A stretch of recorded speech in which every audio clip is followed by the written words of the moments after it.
itu dia sebagai memberi keterangan dari benda sebelumnya. Atau yang kedua, adjective clause dengan subordinate conjunction menggunakan when, where, dan why. Di sini sebagai contohnya, people still speak of the day when the explosion occurs. Atau I often walk past the house where I was born.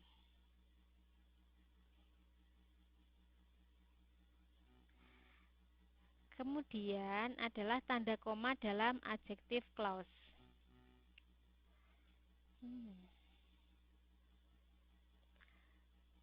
Jika sebuah klausa memiliki arti atau makna yang penting dalam kalimat, maka tidak diperlukan tanda baca koma. Seperti contohnya, the man who wrote about the explosion was an eyewitness. Tapi jika klausa itu hanya menambahkan informasi dari subjek kalimat yang sudah jelas disebutkan, maka dibutuhkan tanda koma, yaitu are the verb who was an eyewitness wrote about the explosion. Tahu kan ya Mbak ya bedanya antara ini? Kalau di sini kan dia langsung menerangkan, dia sangat penting. Karena apa? Karena dia langsung menerangkan the man. Sedangkan di sini dia ada tanda komanya. Sebenarnya tanpa ada ini pun itu dia sudah bisa berdiri sendiri. Kalau yang the man was an eyewitness itu kan seseorang yang telah buta. Itu siapa? Di sini dia dijelaskan sebagai who wrote about the explosion, atau seseorang yang dia menulis tentang ledakan. Sedangkan di sini seandainya ada are the verb wrote about the explosion, itu sudah jelas yang menulis tentang eksplosi itu ya ini, nama ini. Walaupun dia tanpa ada who was an eyewitness, itu dia nggak akan mengurangi arti dari kalimat tersebut.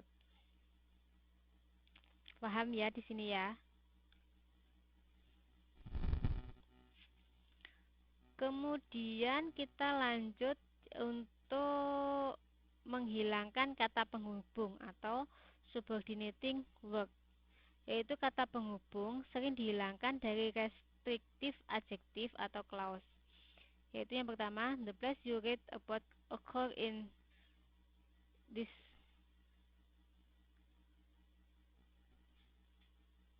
Sebenarnya di sini kan ada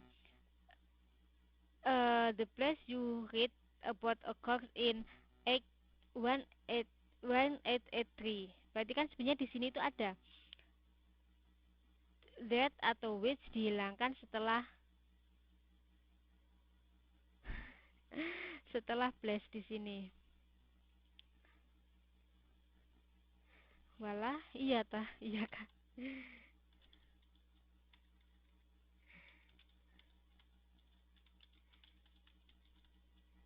Kemudian jika penghubung atau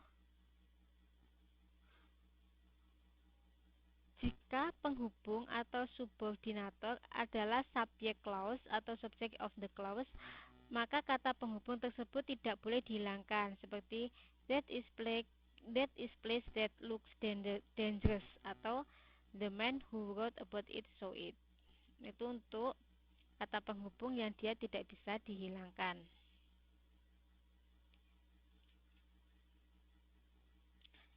Itu adalah untuk kata penghubung atau clause. Ada yang dipertanyakan nggak di sini?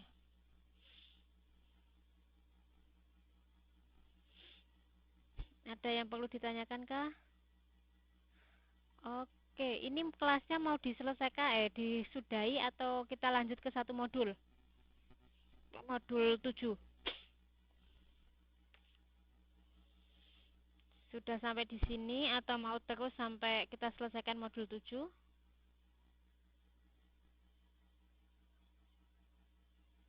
Lanjut. Oke, kita lanjutkan satu modul ya.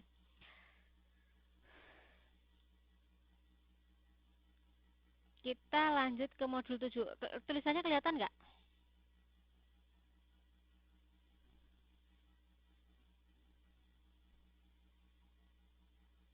Enggak. Ya sudah, kalau begitu mendengarkan. Di sini untuk kegiatan belajar pertama, kita akan belajar masalah some dan any. Untuk Untuk some itu digunakan dalam pernyataan yang bersifat positif atau positive statement. Untuk yang pertama dia digunakan untuk pada kata jamak yang dapat dihitung atau plural. Sebagai contohnya, I have some reports to learn atau some students are waiting for you. Kemudian yang kedua, some digunakan pada kata benda tunggal yang dapat dihitung. Seperti contohnya, I'm sure I will meet him someday atau I meet him in some place. Kemudian yang ketiga, pada kata benda yang tidak dapat dihitung, yaitu I need some help to meet him. Untuk yang kedua, some juga digunakan dalam kalimat tanya di mana penanya mengharapkan jawaban ya. Seperti contohnya, did he give you some coffee? Atau see there some orange juice in the refrigerator? Kemudian yang ketiga, some digunakan untuk menawarkan sesuatu atau mengundang. Seperti contohnya, would you like some pens? Atau could I have some books please? Itu adalah penggunaan dari some. Kemudian any.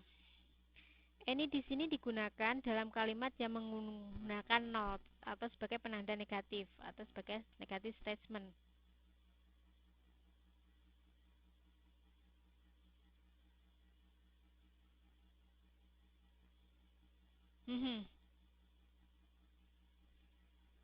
Iya, Mbak. Di sini kan kalau some, di sini kan dia digunakan untuk yang pertama dia syaratnya dia harus digunakan dalam pernyataan yang bersifat positif. Iya, Bu, nggak apa-apa. Some students listening you, nggak apa-apa.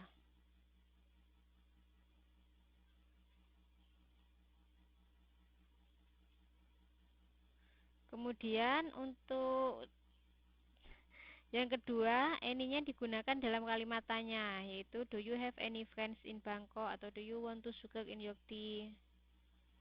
Itu adalah untuk kalimat any. Kita lanjut ke demonstratif.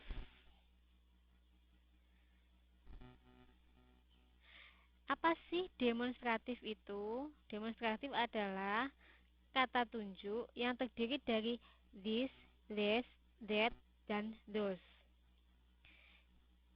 Dalam demonstratif itu dibagi menjadi dua, yaitu demonstratif pronoun atau demonstratif adjektif. Di mana untuk demonstratif pronoun dia berfungsi sebagai kata ganti benda atau berdiri sendiri. Sebagai contohnya, that is an expensive car atau those are my books. Sedangkan untuk demonstratif adjektif, dia berfungsi sebagai adjektif diikuti oleh kata benda. Contohnya, that car is expensive atau those books are mine. Itu kan bedanya di situ.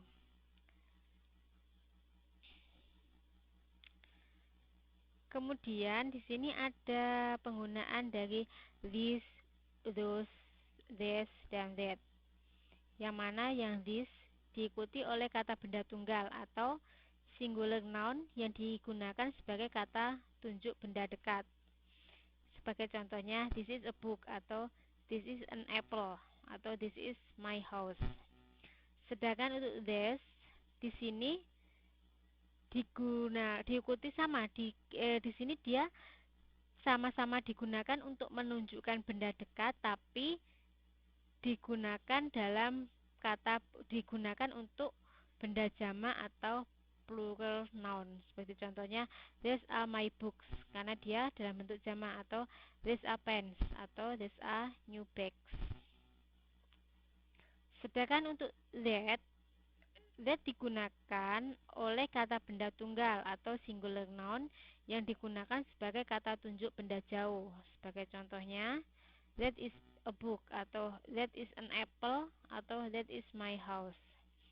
Sedangkan untuk those itu sama digunakan untuk menunjukkan benda jauh, tetapi those sama dengan this yaitu digunakan untuk kata benda dalam bentuk jamak.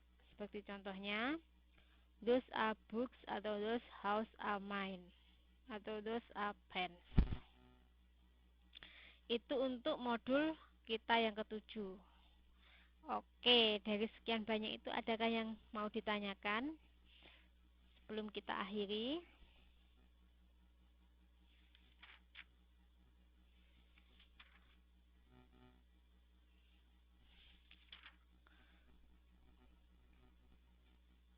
Nggak ada yang lainnya?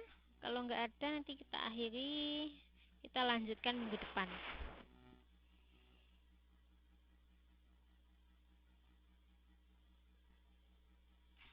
Oke, nggak ada ya. Kalau nggak ada berarti kelas kita akhiri. Kalau nanti ada pertanyaan, silahkan ditanyakan di grup. Kalau nanti kita bahas lagi apakah kita mau tetap pakai Vizik atau kita mau pakai Skype untuk tatap muka. Memang biasanya gitu, memang harus lebih banyak latihan, Mbak, biasanya sih. Soalnya kan memang bahasa Inggris kan bukan bahasa kita. Wong kita kadang belajar bahasa Indonesia aja kan banyak yang salah kan memang. Karena bahasa itu bukan suatu yang baku juga kadang-kadang. Boleh, silahkan. Kalau mau tanya lewat inbox juga silahkan. Nanti kalau saya ada waktu pasti saya jawab. Oke, berarti kita akhiri kelasnya. Kita lanjutkan minggu depan. Saya akhiri. Assalamualaikum warahmatullahi wabarakatuh.